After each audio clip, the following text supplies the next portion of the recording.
తల రాతను నువ్వే రాయాలి. నీ ధైర్యాన్ని దర్శించి దైవాలే తలదించగా,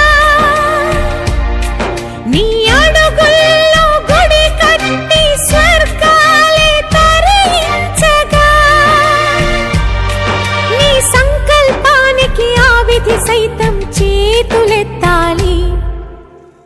అంతులేని చరితలకి